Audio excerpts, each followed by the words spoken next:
Dan pemirsa, di penutupan perdagangan di sesi kedua hari ini, posisi indeks harga saham gabungan ditutup menguat di 1,50%. Di menit-menit terakhir indeks harga saham gabungan mencoba untuk kembali mendekati level 8.400-an. Di posisi penutupan hari ini indeks harga saham gabungan di level 8.396 di 082. Terima kasih untuk Anda yang masih bergabung bersama dengan kami, dan di segmen ini kita akan review jalannya perdagangan di sepanjang hari ini pemirsa. Dan kami ingatkan kembali Anda masih bisa berpartisipasi di WhatsApp interaktif di 0851 di 78104976 seperti yang tertera di layar televisi Anda nantinya. Dan saat ini kami sudah terhubung melalui Zoom bersama dengan Bapak Rio Rizaldi selaku founder Galeri Saham. Kita akan langsung sapa saja Pak Rio. Selamat sore, apa kabar Pak? Sore Pak David, kabar baik Pak. Terima kasih Pak Rio sudah meluangkan waktu di IDX Channel. Hari ini kabar baik datang dari indeks harga saham gabungan rebound signifikan Pak, di atas 1%. Secara intraday tadi sempat bergerak di 8.397.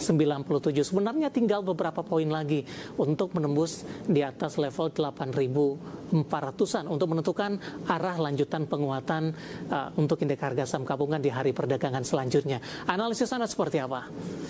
Iya Pak, jadi kalau kita lihat memang indeks kita sudah cukup solid ya untuk rebound ya, di mana kemarin udah sempat ngetes level 7.800 ketika pasca MSCI.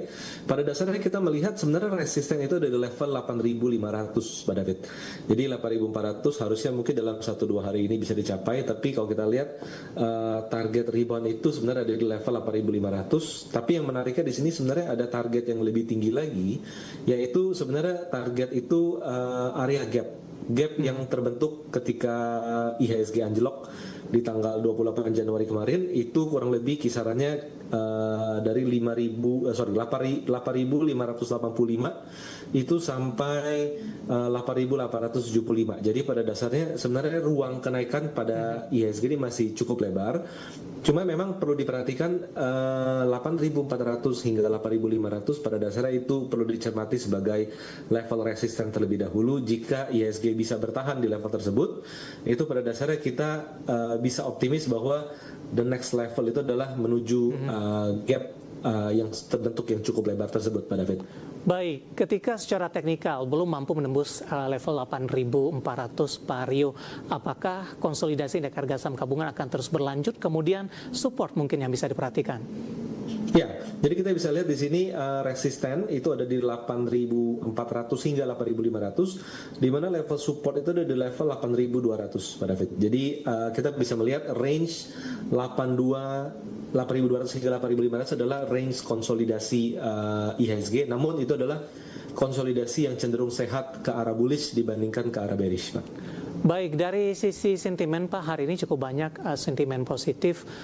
Penguatan indeks harga saham gabungan juga mengikuti dari bursa regional, kemudian juga dari sisi bursa global. Terkait juga dengan tarif Trump Pak, tampaknya dibentahkan oleh Mahkamah Agung setempat ini. Bagaimana Anda melihatnya, meskipun ada ancaman baru terkait juga dengan tarif dengan alur lainnya yang dibuat 10% kemudian dinaikkan menjadi 15%, Pak Rio?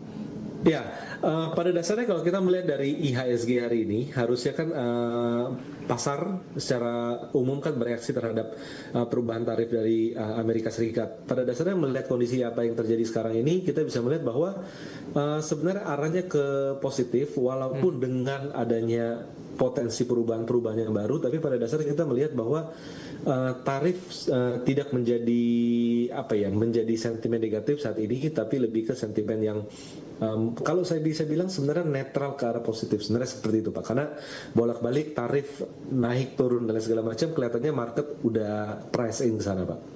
Baik, dari sisi pergerakan indeks harga saham gabungan Pak, di sepanjang pekan lalu asing ternyata masuk ke pasar domestik, terutama di perdagangan Jumat akhir pekan. Beberapa saham perbankan big cap menjadi sasaran mereka, diantaranya BMRI, kemudian juga ada BBRI. Hari ini kompak mengalami penguatan menjadi penopang utama. BBCA sebenarnya dilakukan aksi jual, tapi intraday hari ini sempat menguat di atas 1%. Bagaimana Anda melihat sinyal asing kepada perbankan, terutama di perdagangan akhir pekan lalu, dan tampaknya dampaknya berlanjut di perdagangan awal pekan ini? Iya, pada dasarnya kita bisa melihat bahwa sebenarnya secara valuasi sudah sangat murah. Seperti yang tadi kita lihat bahwa asing naik buy di saham BRI dan Mandiri, BMRI, pada dasarnya kita bisa melihat tidak pernah seumur apa ya, mungkin 1-5 tahun terakhir dividen yield Mandiri itu mencapai 9% berdasarkan dividen tahun buku 2024 ataupun BBRI sekitar 9%. Jadi pada dasarnya ini sebuah bargain hunting yang sangat menarik. Memang BCA juga relatif udah sangat murah secara dividen yield, namun tetap dengan dividen yield yang masih sekitar 4%, which is itu adalah setengahnya Bank Mandiri, mungkin kelihatannya memang pelaku pasar lebih condong mencari dividen yang lebih tinggi, Pak. Apalagi ini udah bulan Februari akhir kan, jadi menjelang April dividend season, ya mungkin pasar akan lebih fokus pada saham emiten-emiten yang berkualitas yang dividen yieldnya tinggi tersebut, Pak. Baik, coba kita ulas dari sisi teknikal, Pak. Untuk BMRI terlebih dahulu, makin kokoh tampaknya di atas level 5.000, hari ini di 5.250. Apakah ini level penutupan? Hanya tinggal 1 menit lagi, dan ini merupakan intraday tertinggi di sepanjang perdagangan hari ini, menguat di 2,44%. Di tengah dividen yield tadi, arah dan rekomendasinya untuk BMRI. Ya, Mandiri ini sangat menarik karena dia berhasil menembus resisten di level 5.200. Jadi harusnya dalam beberapa hari ke depan, kuat di atas 5.200 itu arahnya sebenarnya adalah bullish. Di mana terdapat resisten selanjutnya itu kurang lebih di kisaran 5.500 hingga 5.600 untuk Bank Mandiri, dengan level support itu di level 5.100, Pak.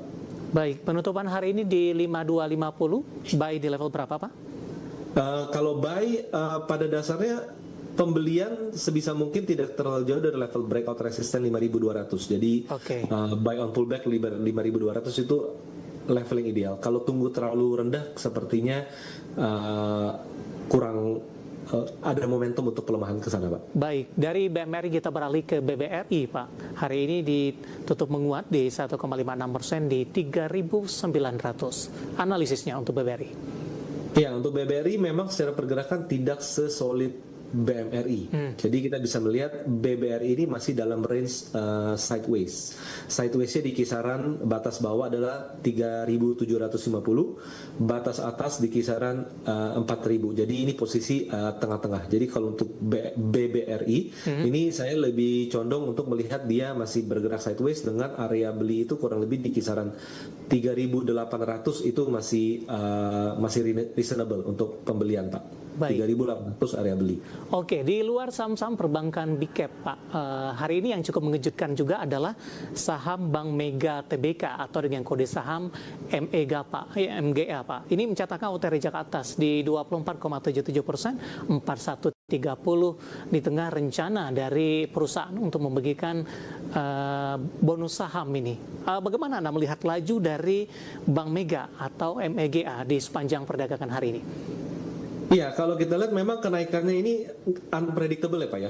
Unpredictable. Jadi memang secara secara pergerakan itu memang sideways, tapi tiba-tiba bergerak naik. Jadi memang secara teknikal itu tidak bisa dinilai secara indikator apapun. Tapi memang kalau kita melihat dari kinerja perusahaan, memang kalau kita lihat memang ada pertumbuhan laba. Jadi ini bisnisnya tumbuh, tapi memang kita lihat dengan adanya potensi saham bonus itu harusnya sih bisa menjadi katalis yang positif, karena biasanya emiten memberikan saham bonus itu biasanya cenderung setelah membagikan harganya turun, tapi biasa recovery lebih cepat, Pak. Baik, rekomendasinya Pak singkat saja untuk Bank Mega dengan auto reject atas hari ini. Pak Aryo, kita hold terlebih dahulu, Pak. Saya akan coba sampaikan update penutupan perdagangan sesi kedua dan juga beberapa informasi grafis yang berhasil dihimpun oleh tim redaksi kami. Dan pemirsa, di penutupan perdagangan di sesi kedua hari ini, posisi indeks harga saham gabungan ditutup menguat di 1,50%. Di menit terakhir indeks harga saham gabungan mencoba untuk kembali mendekati level 8.400-an. Di posisi penutupan hari ini, indeks harga saham gabungan di level 8.396 di 082, hanya perbedaan tipis dengan intraday tertinggi hari ini di 8.397.065 dan sampai sejauh ini harga saham gabungan belum mampu kembali di atas level 8.400-an. Dibuka di sesi pertama pada pagi tadi menguat di 8.334, intraday terendah hari ini di 8.327. Langsung saja kita ke grafis yang pertama, pemirsa. Kita akan coba lihat posisi penutupan beberapa indeks lainnya di tengah laju penguatan signifikan IHSG di sepanjang perdagangan hari ini. Ya, MNC 36 ditutup menguat di 1,77%, Jakarta Islamic Index menguat di 2,07%, LQ45 juga menguat di 1,49%. Selanjutnya rotasi pergerakan sektoral, pemirsa. Barang baku masih memimpin penguatan di 3,31%, transportasi dan logistik juga menguat di 3,09%, industri menguat di 1,73%, dan energi menguat di 1,67%. Tampaknya seluruh sektor hari ini mengalami penguatan dan menjadi penopang indeks harga saham gabungan. Kita beralih ke grafis selanjutnya, top gainers BP menguat 247, transaksi di 1,1 triliun, Antam menguat di 4390, BMRI juga menguat di 5275, dan Mina hari ini juga ditutup di zona hijau Rp428 per sahamnya. Sementara saham-saham yang hari ini masuk ke dalam deretan top loser, grafis selanjutnya ada energi ditutup melemah di 1665, RLCO tertekan di 6975, Mora melemah di 7100, dan Hill tertekan dan ditutup di level Rp50 per sahamnya. Updatean pergerakan indeks harga saham gabungan di perdagangan sesi kedua hari ini, dan semoga bisa menjadi salah satu referensi untuk Anda terutama dalam menghadapi perdagangan di hari selanjutnya. Kita akan jeda kembali dan tetap di tempat Anda. Setelah ini kita akan coba ulas beberapa pertanyaan masuk di WhatsApp interaktif. Kami akan segera kembali sesaat lagi.